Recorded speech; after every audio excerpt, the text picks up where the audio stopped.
Hello everybody, and welcome back to the Star Wars Expanded Universe, narrated by Disney, Oracle Lucasfilm, whichever way you slice it, Legends. Today, I have for you some dark times, and not just the comic series, but just in general, a whole bunch of comics, and a short story, so it shouldn't be too long, starting with Star Wars Purge. There was a one-shot. Vader throws down is basically all that happens in this book, or in this comic. Basically, these group of Jedi get together. Vader shows up, and well, they're not in episode 4. It was a really good one-shot. Getting to see Vader be cool is always great. The art was great. And the new characters, for what little we got of them, were interesting. Not enough time for them to be developed, though. Moving on, we have Star Wars Purge, Seconds to Die. This is another one-shot. The comic basically begins with Plo Koon's niece fighting Darth Vader. And we get flashbacks to how she got to this moment. And the ending is tragic, but hopeful. I'll get to it in spoilers. But, we get to see her skateboarder 66. We get to see flashbacks with her and her uncle, Plo Koon. And then her demise. The art is not my favorite, but it does the job. It looks like what a HD Marvel comics might look like. Or Tales of the Jedi. It's not my favorite art, but it's fine. After this, we have Purge, Hidden Blade.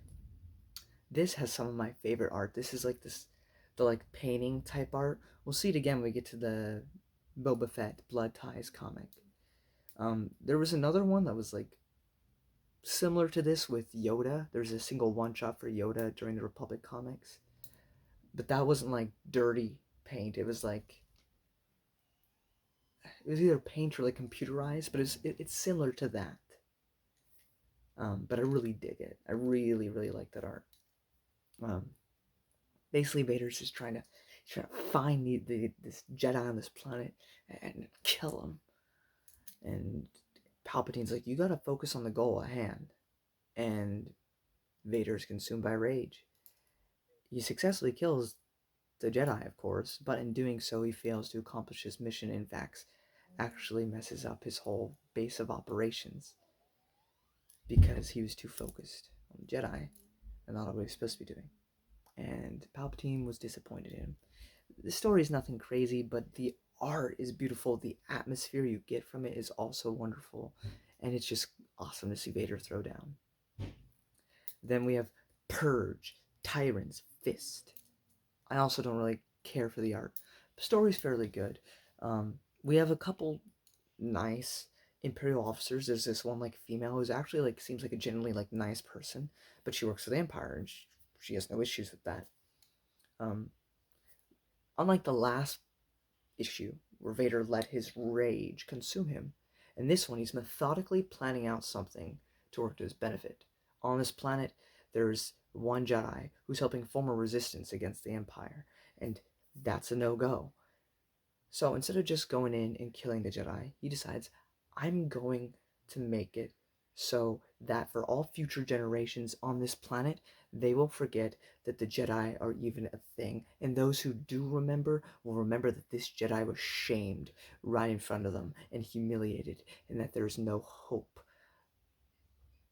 of being saved from this oppression. It's a pretty decent comic. If you can hear that, that's my brother. I apologize. Up next, we have Dark Times, the official comic book series, which is basically a continuation to the Republic comics. In fact, in one of the last issues of the Republic comics, we got to see these characters. We got to see Bomo, and we got to see Dash Jannar at the very end during the comics that took place after the movie. We got to see him, Das, getting away from Order 66, meeting Bomo, who was a part of the Separatist group, but then he joined him because now the Empire's evil, and now we're continuing their stories. And Bomo is looking for his wife and daughter who have been taken into slavery, and Dash Jannar has promised to save them. Along the way, they meet other characters, and stuff goes down. Now, this is only 5 issues, so I can't tell you about this series as a whole, but how it's starting off is very, very strong. The art is phenomenal throughout all 5 issues, and I imagine the rest of the series it will be as well. If you can hear that again, it's really loud. But actually, hold on. Sorry.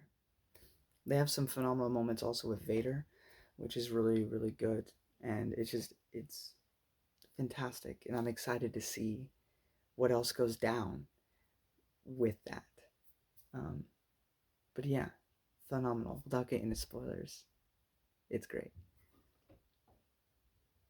Lastly, this is, I think, comes with, I don't have the game, so I don't know. I got it online, illegally, of course. Um, but there was a Galactic Battlegrounds video game. I can't tell you what the video game is like. I think it's a real-time strategy. I never played it. I don't really care for real-time strategy games, so I have really no intention of playing it. But associated with it was a short story called Galactic Battlegrounds Pax Empiricea Wookiee Annihilation by Steve Flint.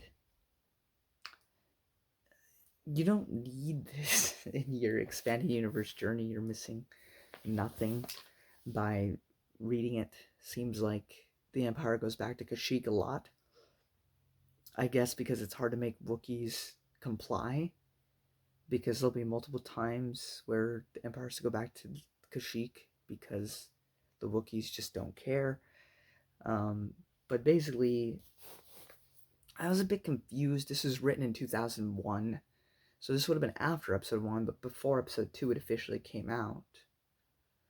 So the way they talk about clones and how long the Empire has been around is a little weird, I'll say. I don't know if it flows perfectly well with everything else I've been reading. It doesn't contradict anything. It's just it's if you read it, you'll know what I mean. It's written weird. But basically, these Imperials, they get, a briefing about the Wookiees, how they're not intelligent and stupid, and it'll be easy to take over Kashyyyk and use them as slaves. And freaking, I don't know, it's a big galaxy. Not everybody's gonna know what Wookiees are. A lot of the people in this group apparently don't. So they're going into this Kashyyyk blind. And you get a basically Predator situation where the Imperial team is picked off one by one. It's kind of like a horror short story. There's also the dangers of Kashyyyk's jungle just by itself, like giant spiders and stuff trying to kill people. Only 2 make it out alive by the end of the story. Lesson learned, Wookiees are not stupid and do not mess with them, is essentially the story. Again, it's nothing necessary. It was an okay read. It's not something I'll remember, like, after a week. It's not something horrible, though. But if you're a completionist, this would be something to pick up. I don't know how much it goes for online, but you can certainly get it for free online fairly easily by just looking up the short story and finding ways to download it. Blu-ray was okay. Nothing fantastic, nothing special. But that's pretty much it for my Dark Times beginning of review. Up next, I have Imperial Commando, the 5th book in the Republic Commando series, but of course redubbed Imperial because Empire, by Karen Travis, and that'll be my next review. If you don't want spoilers, you don't care about spoilers, stick around. If you do, time for you to get out of here. All right? 3, 2, 1, you've been forewarned. If you're still here, it's on you. Going back to Star Wars Purge, Seconds to Die. It's tragic, but a hopeful end, because she knows there's no hope for her. So she gets sliced down. But in that moment where she gets sliced down, she gets a vision of the future. She sees episode 6. At first she sees, oh no, the future is hopeless. But then she sees, oh no, she sees Luke, the new up-and-coming hero, to save the galaxy. But then the next vision is him being electrocuted by Palpatine. No, is the hope that we were just given about to be lost? But then she sees the very man who's striking her down stop the Emperor from killing Luke and saving Luke Skywalker, being redeemed. And then she sees Luke's new Jedi Order with Mara, Kyle Katarn, Cornhorn, Sabatine. There might have been somebody else, I forget, but this new Jedi Order. And so she dies with peace in her heart, knowing that eventually hope will be restored, and the Jedi too shall be restored, and restored better than they were as she knew them. I don't like to bash anything that people may like, but again, this story literally cannot exist within Disney canon.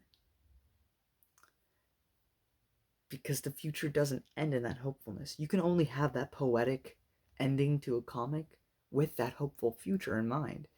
And of course, these Purge comics were written after all these books and stuff had come out, so they had all this foresight. But I just thought it was a really beautiful ending. And then in Dark Times, I don't want to just head over straight to Dark Times. It's the only one where I have spoiler notes for. There's this one panel where Vader learns about this whole slavery thing going on with multiple species. And he goes to Palpatine to talk about it. He doesn't really say anything. He doesn't really make a position. He just kind of says, oh, I heard about this. What's that all about? And Palpatine gives his spiel. And he goes, I'm sure you'd understand. And then walks away. And Vader's left just standing there. And I thought that 2 pages was just absolutely glorious.